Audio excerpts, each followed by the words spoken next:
Welcome to the Unscripted Woman podcast, the show for women who are done living by the rules and ready to reinvent their lives from the inside out. If you're ready to design your next chapter on your own damn terms, you're in the right place. Let's get into it. Welcome to the Unscripted Woman podcast. My name is Kelly Kingsland. I am your host. Today we are being joined by Joyce Ayers. She's a heart-centered divorce strategist who helps women get their life back after divorce on their terms. After the ending of her 30-year marriage, she found herself faced with a future she wasn't completely prepared for, one that felt uncertain, overwhelming, and completely unscripted. She discovered what so many women experience. Without a strategy, it's easy to get stuck in the emotional roller coaster, replaying the past, second-guessing decisions, and struggling to move forward with clarity. What women truly want is a clear path that helps them navigate their emotions, leave the past behind, and begin choosing a future that feels like their own. Through her rewilding after divorce process, Joyce guides women back to their inner compass so they can trust themselves again, make clear decisions, and create what's next with intention. Because when the old script falls away, your life becomes unwritten. And from that place, you don't just rebuild, you create a future you actually look forward to. Because when the future is unwritten, anything is possible. Thank you for joining me. I love that intro. Thank you. Yeah, let's create a new script. Yeah, perfect, perfect. So I want to get right into it. You were married for 30 years and that fell apart. What was your first reaction when either you or your spouse decided, okay, you know what, it's time that this finishes? Yeah, we were hoping it wouldn't get to that. We hadn't talked about divorcing. We just kept talking about what can we do to fix it. Hmm. But we didn't know what we were fixing.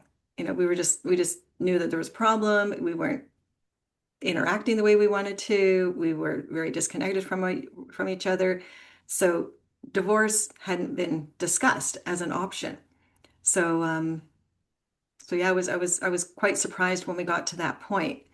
And it's like, oh, well, I guess after 5 years of really struggling, Hmm. I was just like, yeah, I say, okay, how much longer do we want to go to keep trying? And, because I'm always like, well, what can we try next? What can we try next? We haven't tried this. Like, there's got to be a solution. I'll find it, like something to get us back to where we were. Hmm. And it just wasn't going to happen. It was, you know, the chapters already been written and lived, and it was time for the chapter, the book to be finished, and for the next book, my book, to be written, totally unscripted.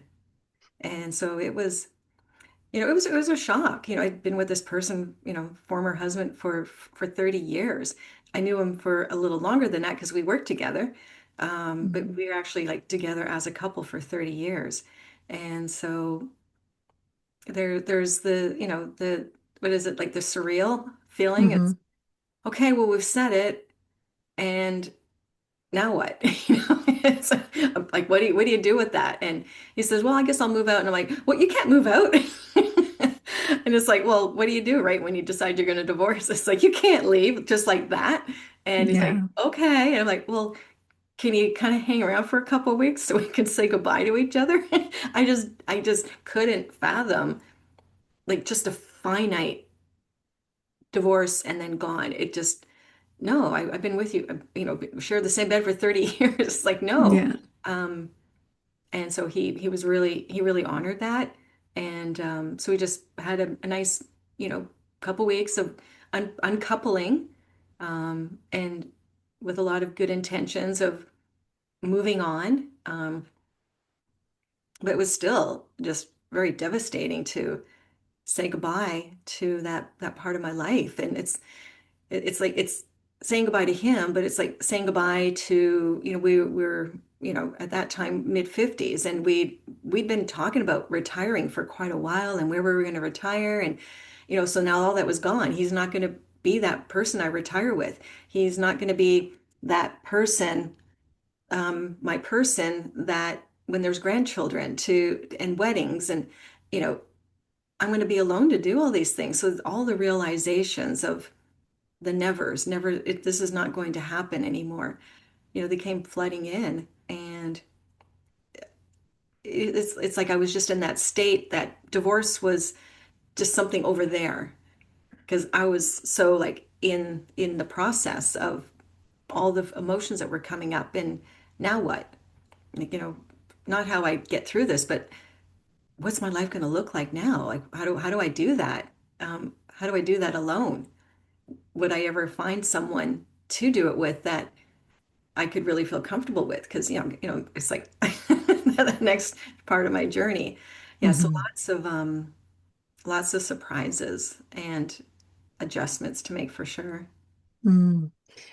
And during the few weeks when you were uncoupling, were there any points where either of you were like, maybe we're rushing into this. Maybe we shouldn't do this. Or were you both pretty comfortable with the idea? Somewhat comfortable, because we were supporting each other through it, and that I think that is what's missing in most ending of relationships is somebody announces that they're leaving, they're going to divorce, and the other person hasn't agreed to it or felt or feels that it's what they want. And having that agreement together felt really supportive. And because we really loved each other still, we just didn't know how to bring back that intimate, vulnerable connection place. It was just we're just always kind of at odds with each other in a way. So Hmm. so when for me, I felt very supported, and we were supporting each other through that. And so I wasn't thinking about am I making the right decision at that point because I had the support. Um, it was more of um, what what do I do? So we yeah, it's just I'm just thinking, thinking back and feeling at the same time. Yeah. Yeah.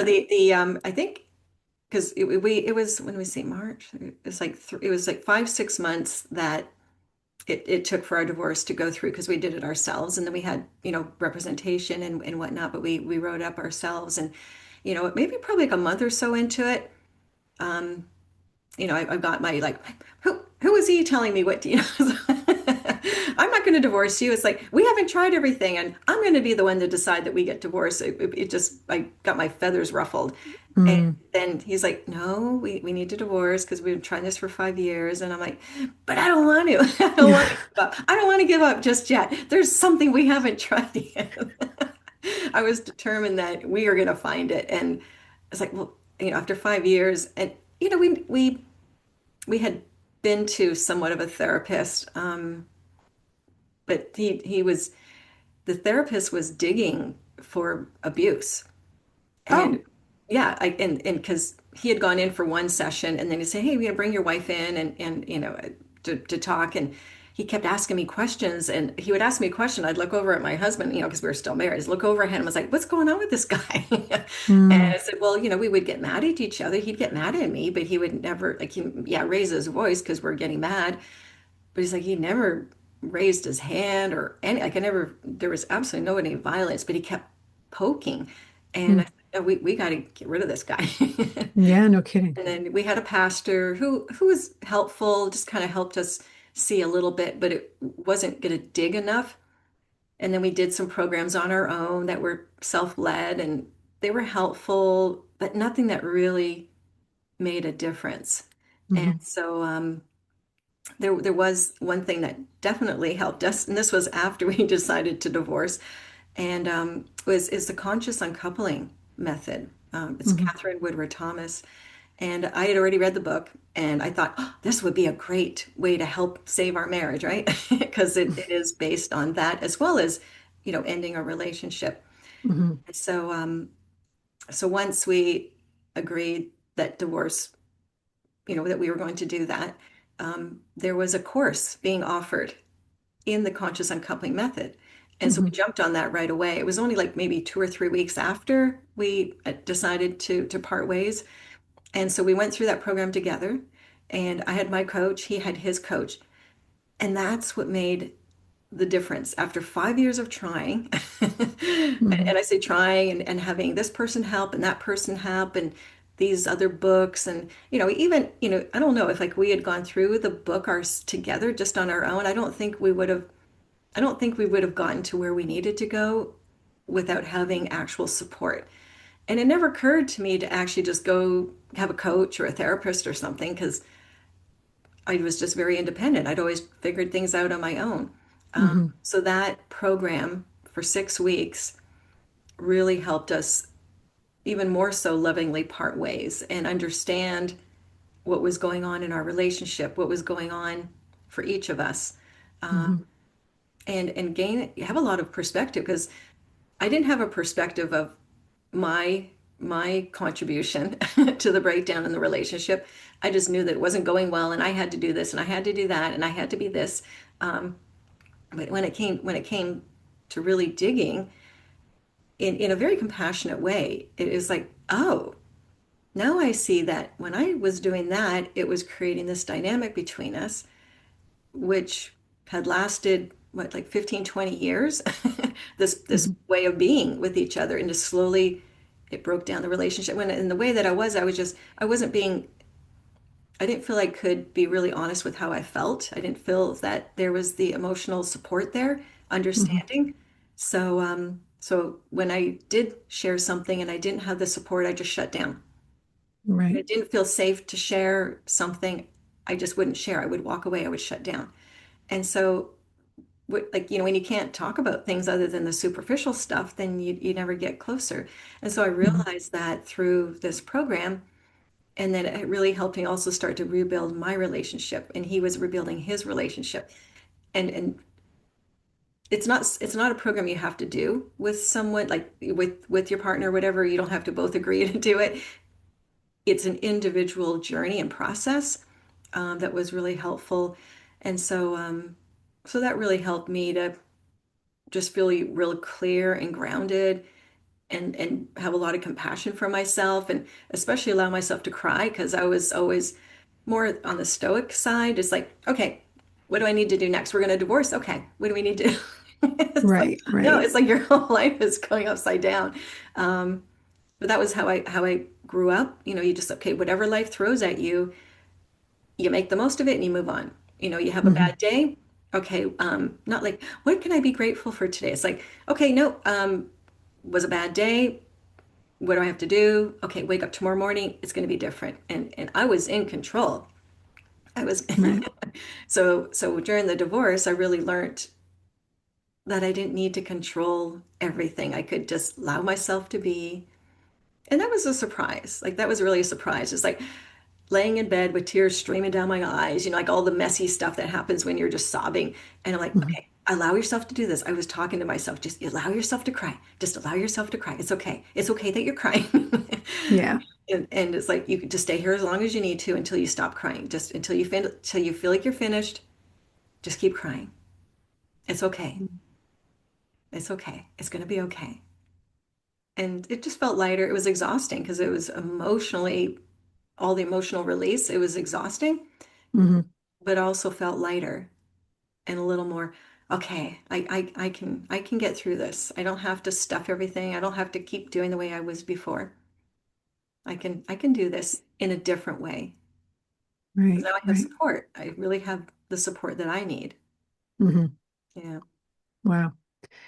And your experience with that is what made you decide to become a divorce strategist.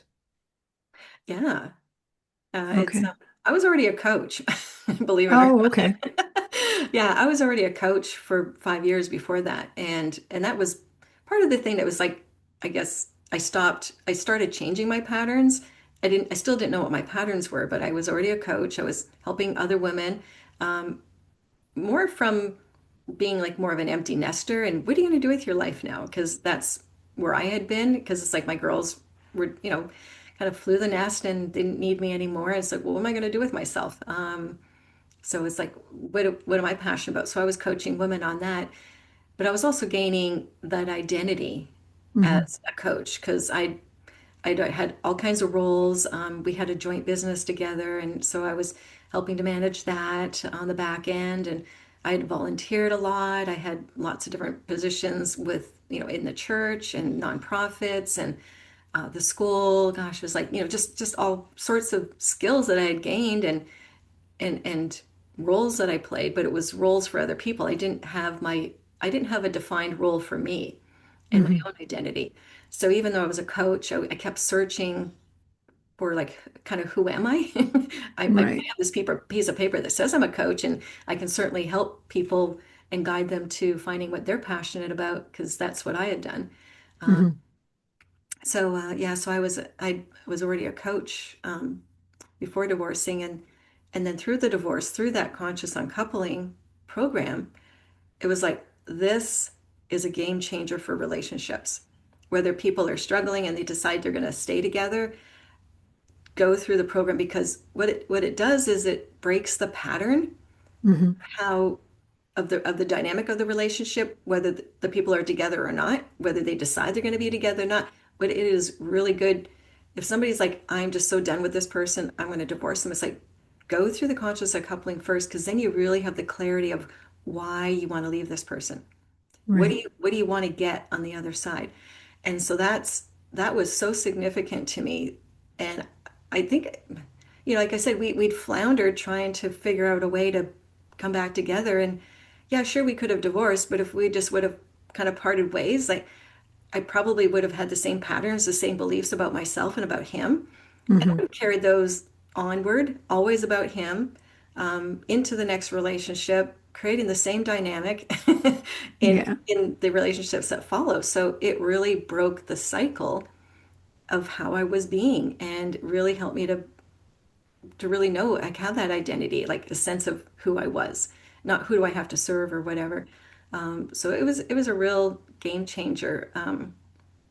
And so I just like I'm going to focus on divorce because Hmm. whether people are staying in the relationship or not, I want to be able to support people through that because I started a business, and those first 5 years of growing my business and starting it, a Hmm. lot of my attention and my energy was focused on the relationship that wasn't working, Hmm.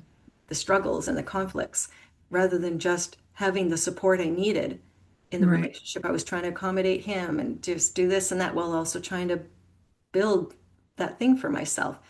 And so that there's the significance of really parting ways, so that we really know why we're parting ways, not just a reaction to to stop something from happening or the way we're feeling, but and it's sometimes in coaching people, the relationship has changed because we change. Therefore, it Right. changes the dynamic of the relationship. And then some people they don't get divorced. Some people or like they don't announce that they want to get divorced because the relationship the relationship improves. Or people who are going through the divorce process, it's because you start like instead of trying to confront the other person and defend yourself, you're just like, this is what I want and this is who I am. And then there's a different conversation that happens. And on occasion people have reunited because again it's like, well, if this is going kind of well, then let's explore it. And so Hmm. for my husband and I think we were just at that point of where we were to end. It was like it was time to end that chapter Hmm. and start in the new chapter that I started for myself included him because our girls were growing. I think they were like in mid 20s, like there was three of them, and we knew we wanted to maintain that family. Hmm. It's like, yes, this is what I want. This is how I want the dynamic of the relationship to be for our family so that they didn't feel like, oh, mom and dad, oh, they're divorcing, so we can never be in the same room with them together ever again. We can never have a family meal together. And so that made a difference too, because our relationship was, for the most part, on many ways, pretty good. And we wanted that to continue, Hmm. but at a distance, that we each of us would start living our own lives now. Right. Wow. Yeah. So tell me about the program, the rewilding. Rewilding. I love that term. So Yeah. someone is going through a divorce, might not be as friendly as yours was. There might be a lot of battle, head to head sort of thing. So what exactly is it that you do with these women that are experiencing a divorce, usually, for the first time, and they really aren't sure what happens next? Yeah. Well, it's like even like our mine was, and I've come across other people that, hey, we just need to part ways. But even if the other person is doing their thing, the rewilding is I take people through the conscious uncoupling program for sure because I'm now a certified trainer, not trainer, I'm trained in that method, so I have the certification and everything to take people through that. But it Hmm. was like when even if the other person is horrible, it's like who do we want to be in that process? Do we want to be the person that continually fights with them? It's like, okay, once the papers are signed, I'm going to be done with them and it'll be all gone. But it doesn't because it's like embedded in us. Um, like we it's a script. It's a Hmm. script that we operate by. And part of my one of my trainings is NLP, neuro linguistic programming. And like rewilding is all about letting or we've been programmed, conditioned. I call it domesticated, just like we domesticate little puppies. You have Hmm. to sit to be fed, you have to sit to do this. And, we condition animals to have a certain behavior, what's acceptable, what's not, all the things. And we do that with our kids. Like we Hmm. have all the social things that, you have to say sorry, you have to say please. And, well, I don't want to say sorry because I really didn't do anything wrong. Well, you have to say sorry. Kids don't understand. It's like, I'm Yeah. not sorry. I don't want to say sorry. So we're conditioned in so many ways of what's okay to feel, what you have to say, how do you have to accommodate other people. And so we bring that into our relationships, maybe even to our work environment. And even if we have our own businesses, we have clients who we please instead of working with them, we're just trying to please the client. So anyways, so rewilding is all about reconditioning, undomesticating ourselves. It's like coming back to our wild nature. Not like, okay, I'm free now and I can just be wild and crazy, but you know, animals in the wild, right? They just roam around free, eating their food, whatever they're going to do, and you know, it's just with like no one's telling them like you can't climb a tree or you don't go near the pond. Right. So we come back to our real nature and through a relationship, even through our childhood, our identity might not ever have been formed because we were told who we had to be, or and especially our intuition. We just follow our intuition as kids, but then Hmm. somebody comes along, a parent, school, so peers, our kids and are their friends or something, and and we want to fit in, we want to be loved, we want to be liked, so we stop listening to our intuition and we Hmm. listen to other people, and then we take that into relationships and then into divorce. So rewilding is all about really like that intuition that's always been there that we've silenced, when we didn't speak out when we needed to, or maybe we did speak out because we were like, we go either we shut down or we go into fight mode, right? So, Hmm. so one another, either we're demanding to be heard or we're shutting down because we don't feel heard. And so rewilding is about, finding our voice, using that voice. And as women owners and leaders, sure, we're using our voice, but then we get into actual relationships, like personal relationships or things, and then we go back into our old habits, or Hmm. or even in business. So this is all about practicing maybe at first, using our Hmm. voice, trusting our intuition, um, being okay with like where's this road going to go? Not just okay, well, I'm divorced now and I'll just see what happens. It's like, no, like decide how this next version, this next chapter is going to be scripted, and you get to write the script.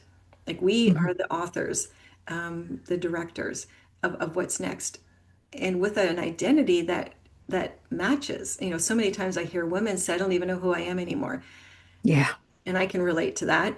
It's because I was, always had, what mask am I wearing today? Yeah. So it's like, well, I don't. What does that really mean?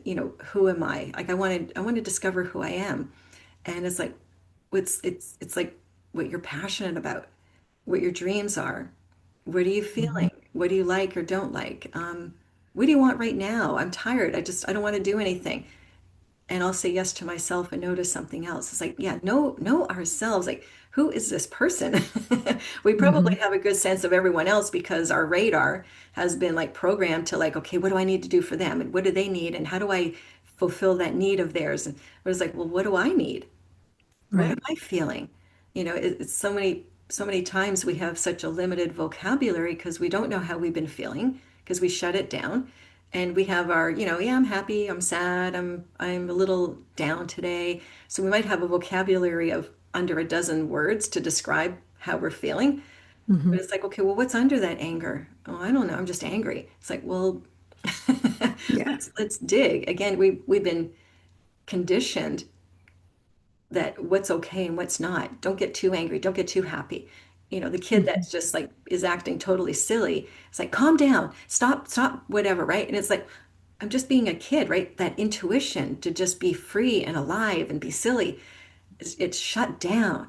So it's like, Hmm. oh, this is what really, excites me in life, and that's okay, because this it's mine. It's what I want.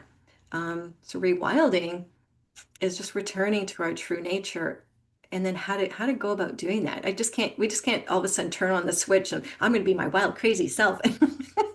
I know I can trust myself and I know what I want, and it's like, no, because the old programming is there. So we use NLP and some Hmm. hypnosis to really, like, it's like, thinking of a blackboard, right? The blackboard that some of us might remember. Yeah. You just take your eraser and you erase it all off. And probably smart boards now that people use. Yeah. And yeah, we get to just decide what goes on the board now, and what life is going to like. And even, I don't know, analogies, right? Computers, right? You got to erase the hard drive and then restart it again. Shut it down so it has a time to reboot. We need time to reboot. And Hmm. and I love and I've been trained in these, obviously, NLP, hypnosis, and various other embodiment. It's so powerful when we stop talking about the problem and we actually start living in our future, the future version of ourselves. Like how we are showing up in this next chapter. It's almost like, oh, I'm going to write this sort of character in this way, and Hmm.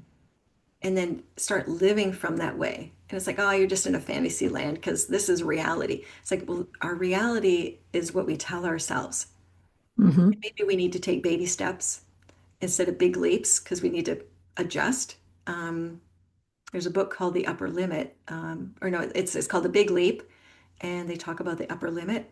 It's this Hmm. safety zone that we function in, and if we get too much out of the safety zone, either higher or lower, like either too happy or too sad, we go back into the safety zone. And so we got to shift, if the safety zone is here, we need to shift it up here. So this becomes the new safety zone, and then we shift it up to here. It's just like, Right. look at it as our potential, our actual potential, who we are. Um, so I came up with the name rewilding because it's like, yeah, it's transformation, it's manifesting, it's alignment, it's believing in ourselves. It's, a lot of people talk about our beliefs, right? What belief do we have about ourselves? And the I don't know, what do you call those terms? It's not usual language, but well, I Yeah. believe I can't do that. I can't, we don't say I believe that. It's like, I can't do that. Well, I'll never be able to really do that. I'll really never be able to have that. I'll never really get into Right. another relationship. I can never really be that successful. Those are the upper limits that we put on ourselves because we've been conditioned. And when it comes to relationships, it's like, well, I'm going to have to settle in this divorce because I don't want an argument. Hmm. instead of what do you want and ask and have your lawyer go after it, right? Yeah. Like, don't decide for your lawyer what you're going to settle for. It's like, this is what I want, this is what I need. Um, this is what how I'm setting up my life, and these are the things that'll support me. Hmm. And it's I call it the roadmap. And but we're trying to build our future from this conditioned place, expecting more, but really believing that we can't have more. Yeah. So it's just this cycle that ran. So rewilding helps us. What I said is like keep your feet on the ground and your head on your shoulders. Rather than the what that can't, should have, would have, and all the things. Right. Yeah, just write that script, rewild your life, and let the divorce be not something you get through. It could even be just like even losing your job, like the same process kind of takes you go through the same process. Something Hmm. it's like have your divorce be something that you let go of because it's now in the past, and it helps be a catalyst for what you're creating next and who you're becoming. And again, knowing yourself, believing in yourself, trusting your intuition. And, these are all the things that I've worked through. So I can totally talk about it as I am right now. Yeah. Yeah. And it's like, yeah, start your a life unscripted. Yeah. Because if we don't, if we just carry the past around, then it will be scripted one way or another. Yeah. And we'll be wondering why we can't have what we want. Why can we never be happy? Why? So if you think back to the women that you've helped, if you could think of one, while of course keeping all confidentialities, who, what would the story be, or what would the transformation be that was the largest swing from where she was before to where she was after? I think the biggest one is honoring who you are, not diminishing in any way, silencing in any way. Just trust that. I'm just thinking of, several commonalities is, well, I had a great day and I'm really excited. Oh, but he's having kind of a rough time in his job, so I don't want him to feel bad, and so maybe I won't tell him. But it's like this is somebody in your life that is Right. supposed to be there to support you, and you've already decided that he isn't capable of supporting you. Like whether it's true or not, it's like we've just denied ourselves something that's significant for us, Hmm. and we've downplayed it. We've put it aside as if it's insignificant. So the biggest thing is like acknowledge your wins, acknowledge what you're feeling, and acknowledge your dreams. Make your dreams a priority, whatever it is. Like if it's something you want to, a hobby you want to turn into a business, a trip you want to take, whatever it is, like have your dreams together in the relationship, but also have your own dreams, our own dreams that define who we are, and that Hmm. we keep that sense of separateness, because otherwise we lose ourselves. We lose ourselves in being mothers, caregivers, Hmm. wives, partners, whatever it is. We lose a sense of ourselves every time we say no. Like, no, Yeah. it's probably not a good time to say that. Okay, well, maybe it's not, but make yourself a promise that you will say what you need to say, and Hmm. be responsible for our own emotions, our own experience, rather than taking responsibility for somebody else's emotional experience. It's like the kids that they never really grow up and learn if we keep protecting them from everything, from every little hurt, every little whatever. He took my Hmm. toy, and then we try to make them better rather than just, well, how did that feel? Yeah. Just having a different language. But yeah, the biggest thing is just the word autonomy comes to mind. Hmm. Yeah, yeah, you're in this relationship, it's that, it's like, yeah, you get married, the two become one. Well, you're living a life together, yes, but you don't actually like become one and totally like lose who you completely are.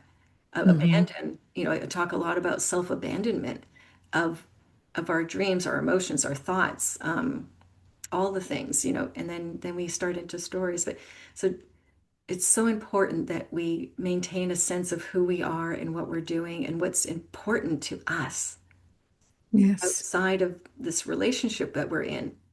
And then accommodate, adjust, like give and take kind of thing. It's like you don't have to sacrifice. There it there's so many other options to look at. Hmm. Just stay true to who you are. And if you go into the marriage, the relationship not knowing who you are, go find out. Yeah. Because otherwise you'll just end up taking on whatever role is kind of assigned. And I feel like I was kind of like that way. I didn't have a sense of who I was.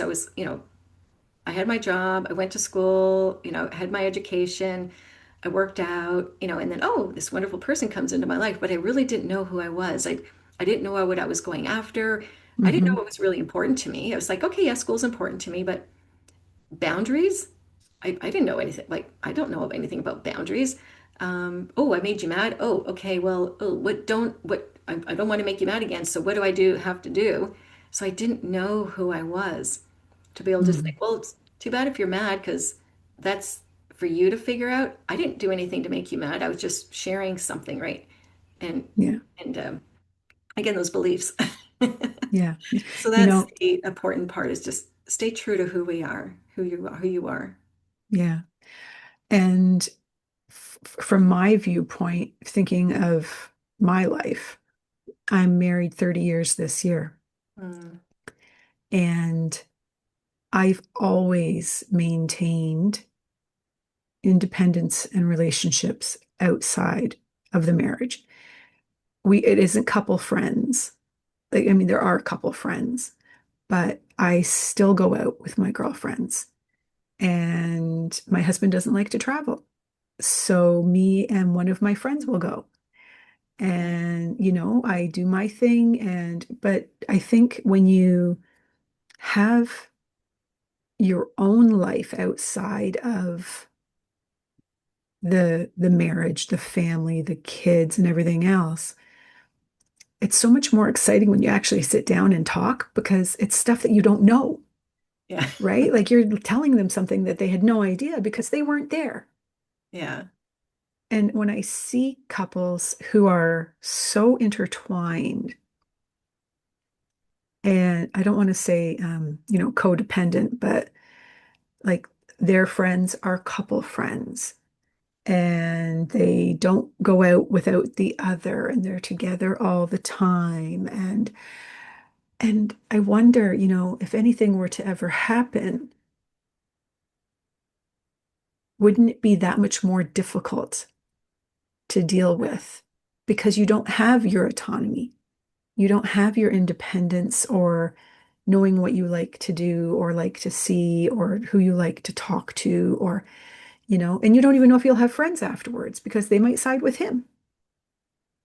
Or do you really want to talk to the mutual friends about problems you're having in the relationship? Because, well, what if they tell them that? Like, Yeah. what if it gets back to them? And um, yeah, I'm just thinking of this one client that, she has friends and wanted to go out with the friends, but he would get mad when she would go out with them. So it's like, okay, well, I don't want him to be mad, so I guess I just won't go out with them. So she really became locked in the relationship because Mm. she didn't want him to be upset. Again, it's like, get over it. They're my friends. I'm Yeah. going out.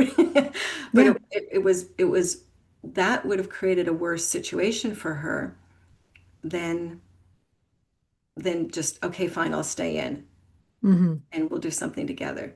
So yeah, we lose ourselves in relationships. So having family interest outside of the relationship, friends especially, it's not like you're preparing for if your relationship's going to end one day.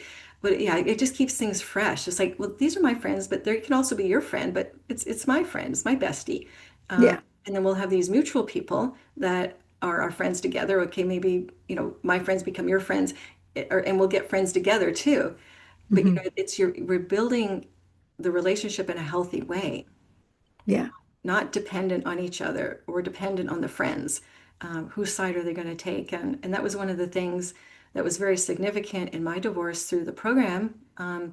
Was like, well, how it wasn't just that we were ending our relationship together. There was us, there was our family, there was our extended family, and there was our friends. It's like, how do we want this to look? We had a strategy, we had a plan.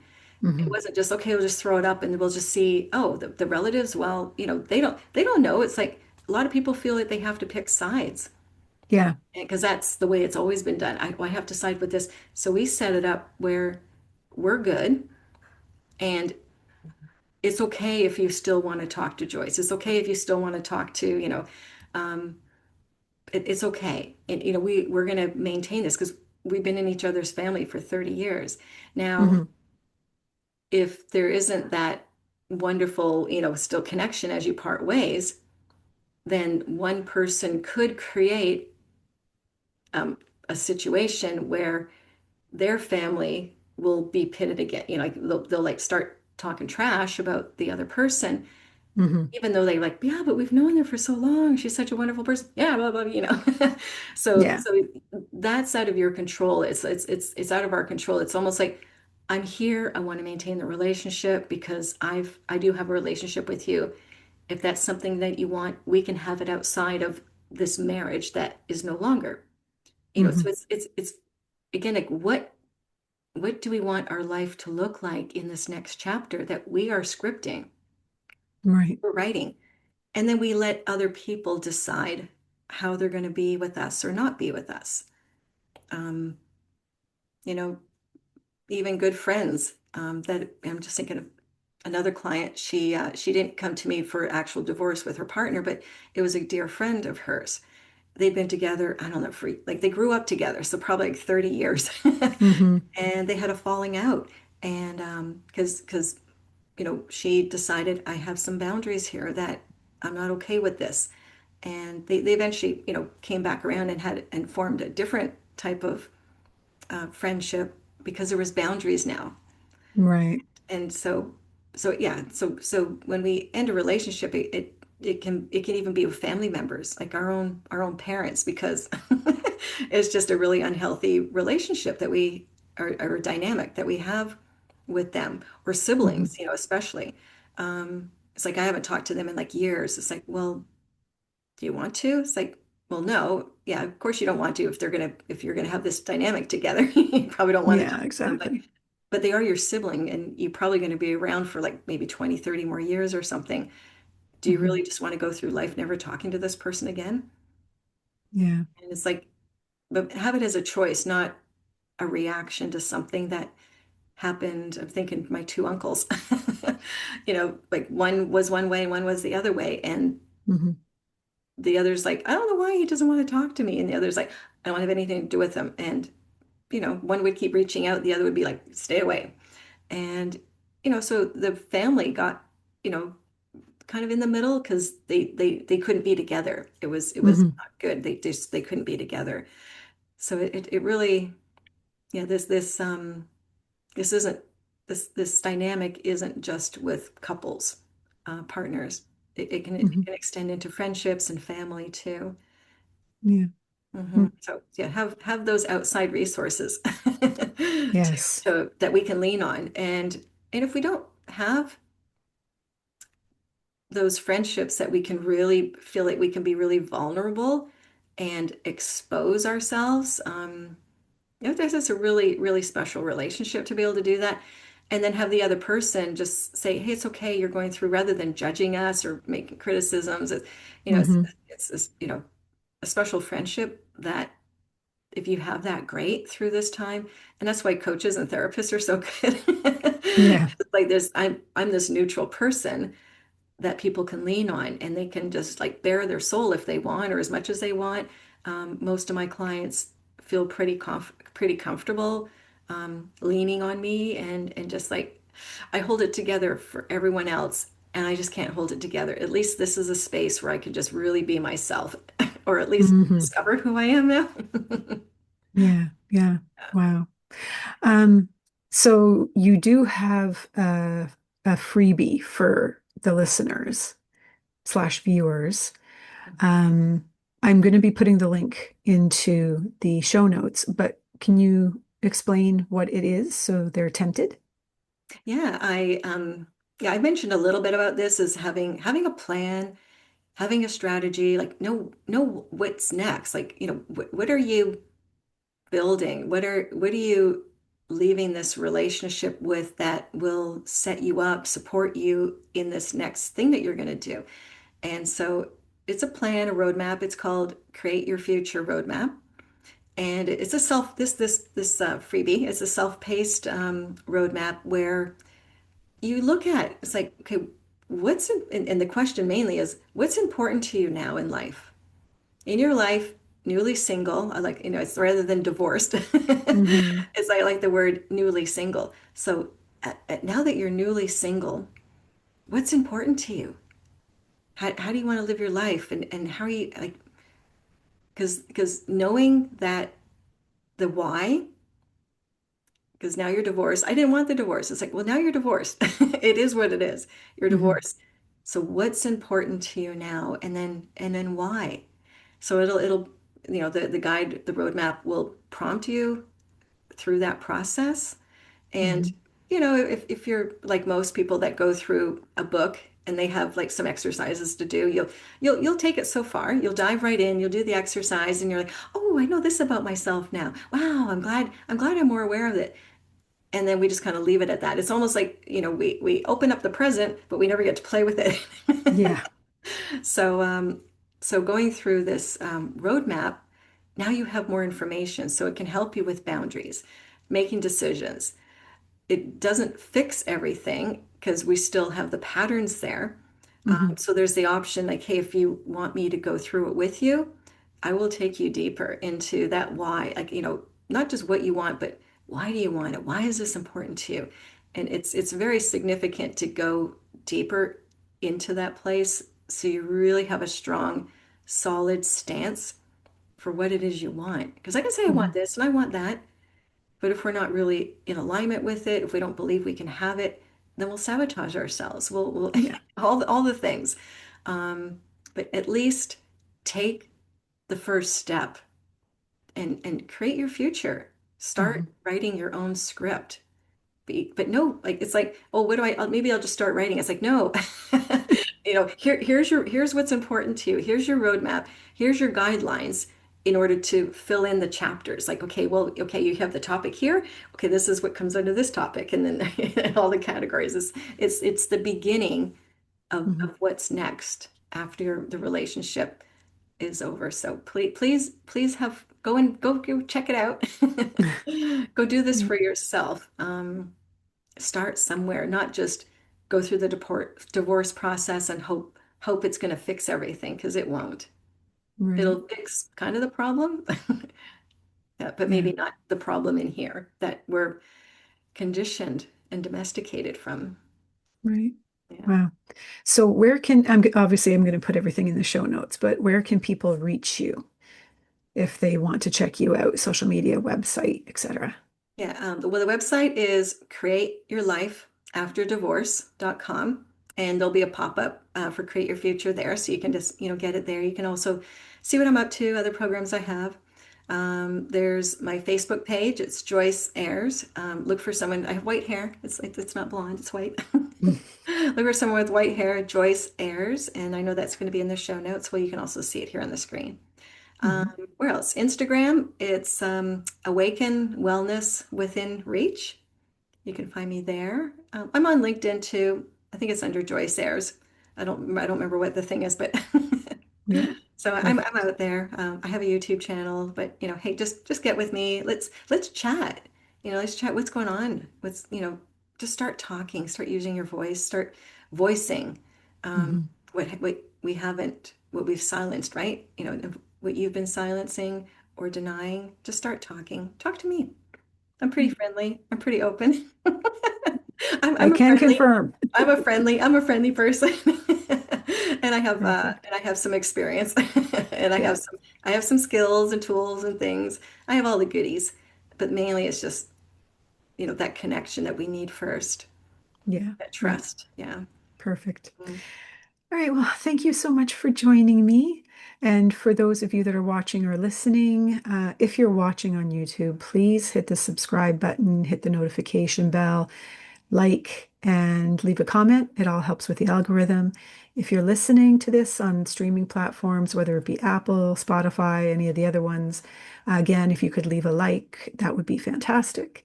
And I want to thank you, Joyce, for your time today.